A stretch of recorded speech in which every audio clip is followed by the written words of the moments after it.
નમસ્કાર મિત્રો, આજે આપણે વાત કરવાના છીએ દિલ્હીની બજારમાં કિંજલ રાઠોડ સાથે બનેલી ઘટના પર। દિલ્હીની ભરી બજાર, જ્યાં સવારથી સાંજ સુધી માણસોની અવરજવર, અવાજોનો ઘોંઘાટ, શાકભાજીની સુગંધ અને લારીઓની હરોળ વચ્ચે આખું શહેર ધબકે છે, ત્યાં એ દિવસે એક સામાન્ય લાગતી ઘટના ભવિષ્યમાં તોફાન બનવાની હતી। એ કોઈને ખબર નહોતી।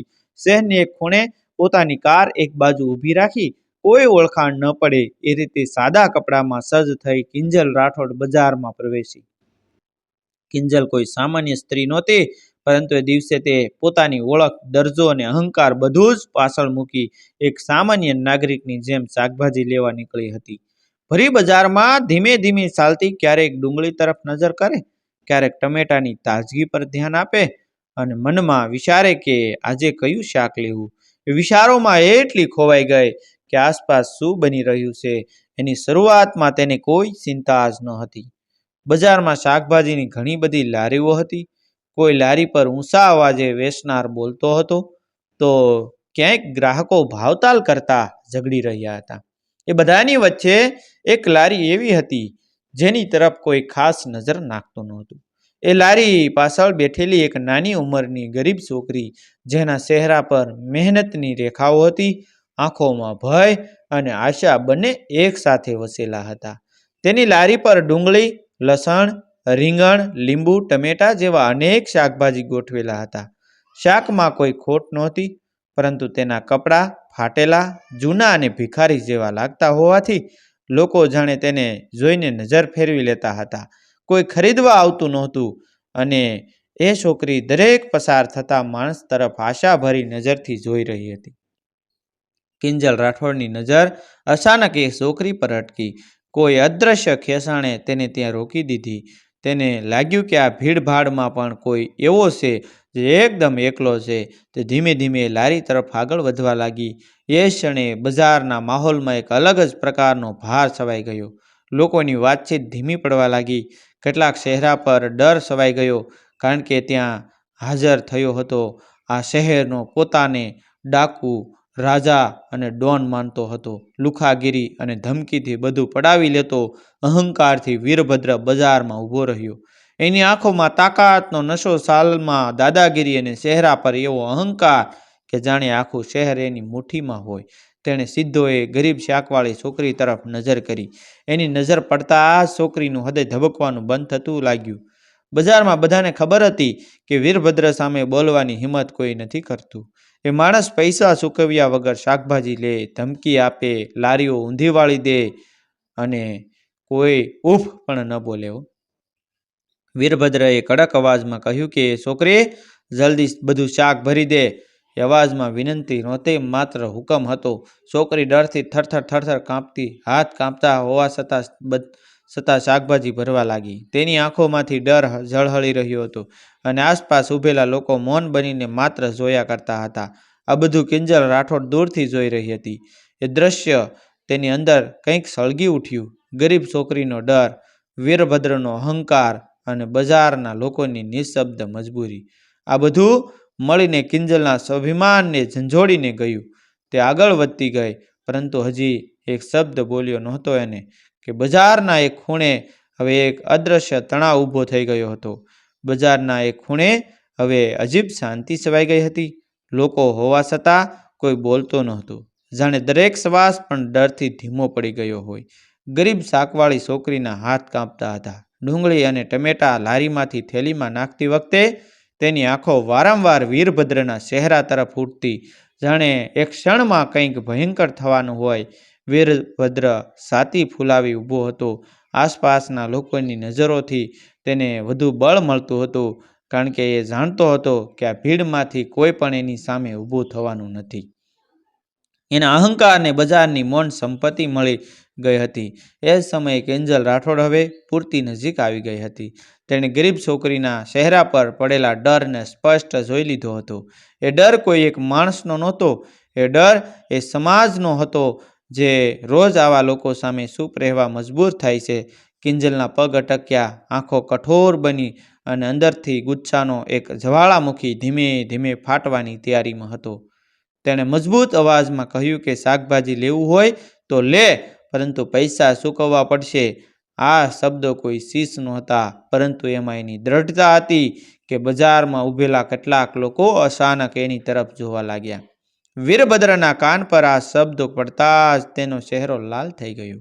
એણે ક્યારેય કલ્પના પણ કરી ન હતી કે આ બજારમાં કોઈ એની સામે બોલવાની હિંમત કરશે.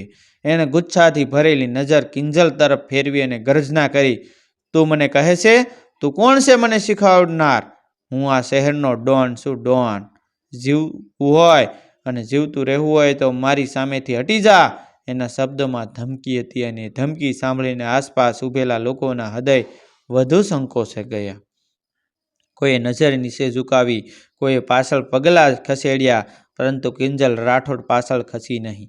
એના ચહેરા પર કોઈ ડર નહોતો, માત્ર અપમાન સામે ઊભો રહેલો આત્મસન્માન હતો. તેણે આગળ વધીને કહ્યું કે નાલાયક, તું મારી સામે બોલે છે?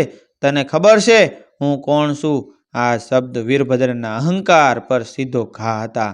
અત્યાર સુધી પોતાને અજય માનતો વીરભદ્ર હવે ગુસ્સામાં આવી ગયો. એના માટે આ સ્ત્રી કોઈ સામાન્ય વ્યક્તિ નહોતી રહી, હવે અહંકારની લડાઈ બની ગઈ હતી. ગુસ્સામાં વીરભદ્રે આસપાસ જોઈને આંધાધૂંધી પગલું ભર્યું. એણે લારીને લાત મારી અને એક પછી એક લારીઓ ઊંધી વાળી દીધી. ડુંગળી રસ્તા પર વહી ગઈ, ટમેટા સૂક થઈ ગયા, લીંબુ લૂળિયા થઈ ગયા. ગરીબ છોકરી શીશ પાડવા લાગી.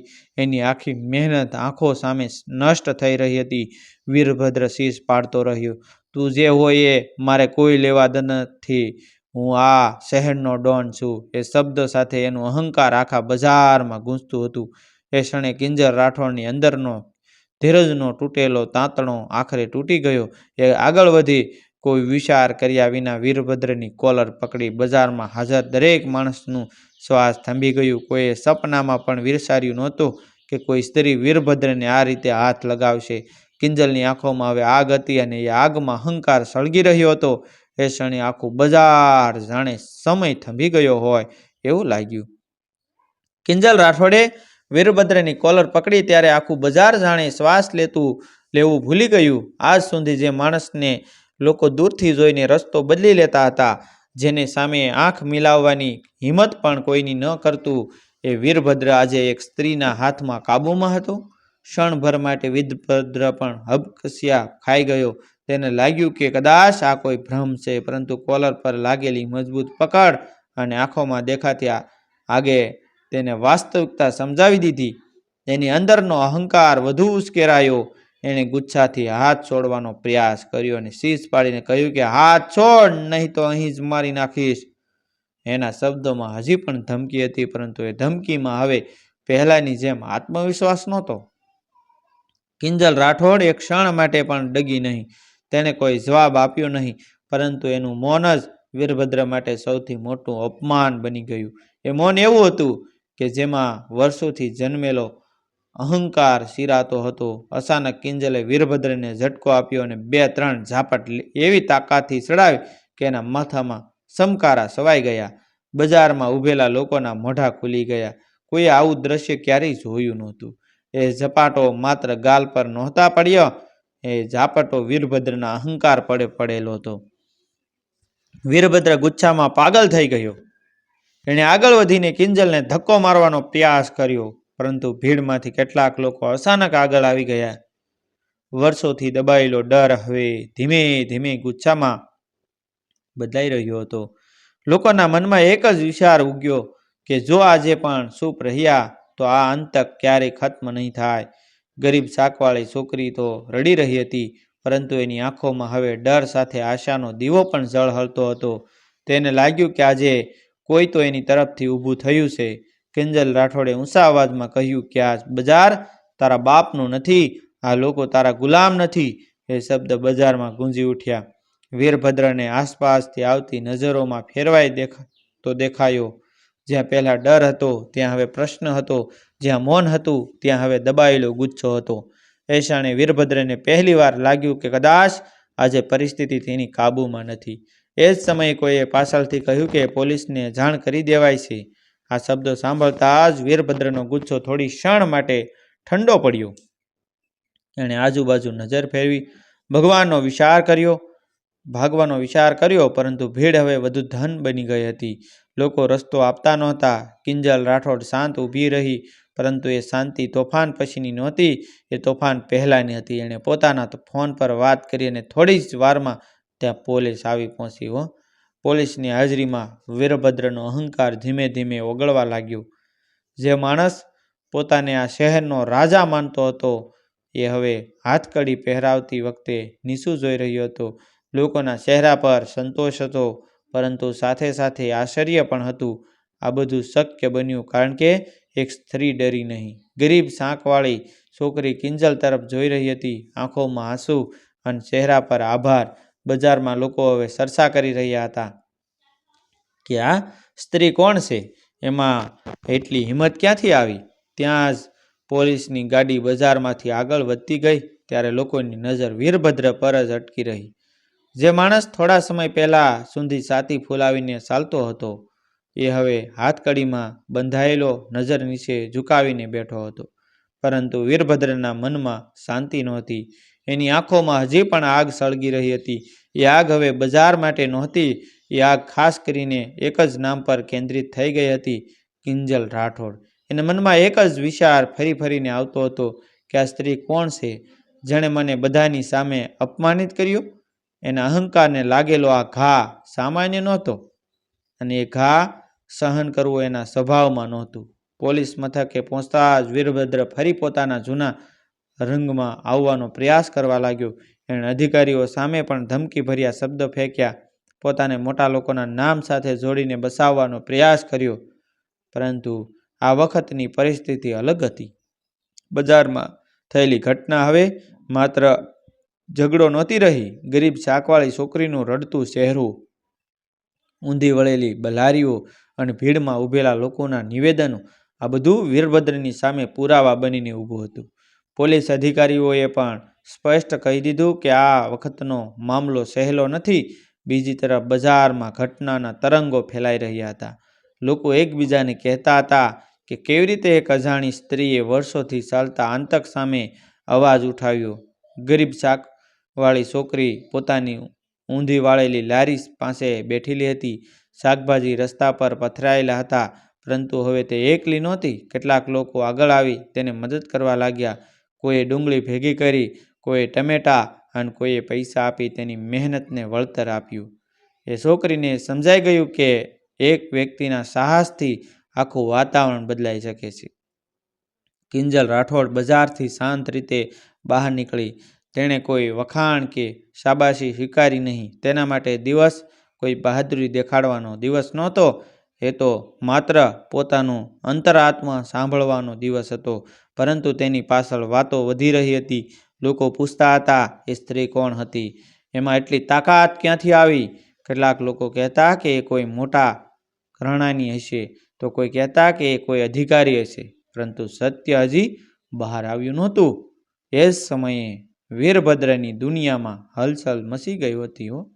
એના સાથીઓ, જે અત્યાર સુધી એની શક્તિના કારણે એને સાથ આપતા હતા, હવે ચૂપચાપ પાછળ ખસવા લાગ્યા. કારણ કે તેમને પણ ખબર હતી કે જો આ સ્ત્રી સામાન્ય ન હોય તો વીરભદ્રના દિવસો હવે ગણતરીના હોઈ શકે. વીરભદ્ર પોતાની કઠોરીમાં બેઠો હતો, દિવાલ તરફ જોઈ રહ્યો હતો અને મનમાં ગુસ્સાથી બળબળતો હતો. એને લાગતું હતું કે આ અપમાનનો બદલો લીધા વગર એની ઓળખ અધૂરી છે. પરંતુ જે વીરભદ્ર નથી જાણતો હતો એ હતું કે આ વાર્તા હવે તેના નિયંત્રણથી બહાર જઈ ચૂકી હતી. હવે આ માત્ર એક ડોન અને એક સ્ત્રીની ટક્કર નહોતી રહી, આ એક પ્રતીક બની ગઈ હતી અહંકાર સામે ઊભેલા આત્મસન્માનનું. અને જ્યારે શહેરમાં પ્રતીક ઊભી થાય છે, ત્યારે એનો અંત સામાન્ય નથી હોતો. શહેરમાં બીજા દિવસે સવાર થતી જ ગઈ કાલની ઘટના ચર્ચાનો વિષય બની ગઈ. જે બજાર રોજ ચોર અને બાજીથી ઓળખાતું હતું, એ આજે એક નવી ઓળખ મેળવી ચૂક્યું હતું.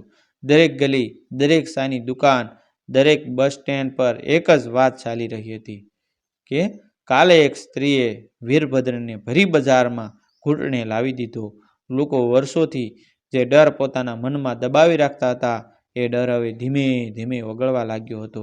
કારણ કે તેમને પોતાની આંખે જોઈ લીધું હતું કે અહંકાર જેટલો મોટો હોય, ન્યાય સામે તે તેટલો જ નાનો પડી જાય છે. અને પછી પોલીસ મથકે વીરભદ્રની હાલત હવે બદલાઈ ચૂકી હતી. જે માણસ કાલ સુધી ધમકી આપી બધાને ચૂપ કરાવી દેતો હતો એ આજે એક પછી એક પુરાવા સામે નિશબ્દ બની ગયો હતો.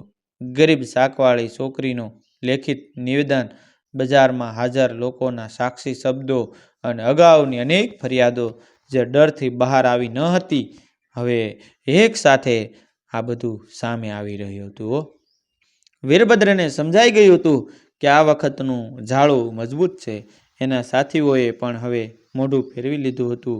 અહંકાર જે લોકોને સાથે બાંધે છે એ તૂટતા જ માણસ એકલો પડી જાય છે, એ સત્ય વીરભદ્ર આજે અનુભવતો હતો. એ જ દિવસે શહેરમાં એક સત્ય બહાર આવ્યું કે લોકો જાણતા થયા કે જે સ્ત્રી કાલે સાદા કપડામાં બજારમાં ઊભી રહીને આતંક સામે ઊભી રહી હતી ને, એ કોઈ સામાન્ય નાગરિક નહોતી.